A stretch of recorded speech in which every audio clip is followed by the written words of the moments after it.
സൗദിയിൽ നാളെ മുതൽ ശീതകാലത്തിന് തുടക്കമാകും. ഇതിന് മുന്നോടിയായി തണുത്ത കാറ്റ് സൗദിയിലേക്ക് പ്രവേശിക്കും. സൗദി കാലാവസ്ഥാ നിരീക്ഷണ കേന്ദ്രത്തിന്റേതാണ് അറിയിപ്പ്.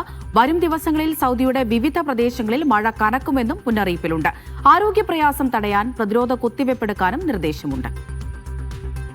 സൗദി പതിയെ തണുപ്പിലേക്ക് വഴിമാറുകയാണ്. ഡിസംബർ 1 അഥവാ തിങ്കളാഴ്ച മുതൽ രാജ്യത്ത് ശീതകാലത്തിന് ആരംഭമാകും. നിലവിൽ രാജ്യത്തിന്റെ വിവിധയിടങ്ങളിൽ താപനില കുറഞ്ഞ സ്ഥിതിയാണുള്ളത്. കാലാവസ്ഥയുമായി ബന്ധപ്പെട്ട മഴ തുടരുമെന്നും കാലാവസ്ഥാ നിരീക്ഷണ കേന്ദ്രം അറിയിച്ചിട്ടുണ്ട്. മക്ക, മദീന, ഹായിൽ എന്നിവിടങ്ങളിലെ നിലവിലെ മഴ ശക്തമാവാനും സാധ്യതയുണ്ട്.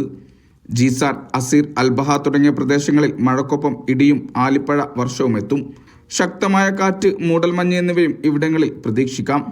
മക്ക, മദീന, ഹായിൽ, തബൂക്ക്, അൽജൗഫ് പ്രദേശങ്ങളിൽ പൊടിക്കാറ്റിനുള്ള സാധ്യതയുള്ളതിനാൽ ഡ്രൈവർമാർ പ്രത്യേക ശ്രദ്ധയോടെ വാഹനമോടിക്കണമെന്നും നിർദ്ദേശത്തിലുണ്ട്. കാലാവസ്ഥാ മാറ്റവുമായി ബന്ധപ്പെട്ട മാറ്റങ്ങൾ മൂലം പ്രയാസം അനുഭവിക്കുന്ന പ്രവാസികളടക്കമുള്ള ആളുകൾ മാസ്ക് ധരിക്കാനും പ്രതിരോധ കുത്തിവയ്പ്പുകൾ എടുക്കണമെന്നും മന്ത്രാലയം നിർദ്ദേശിച്ചു.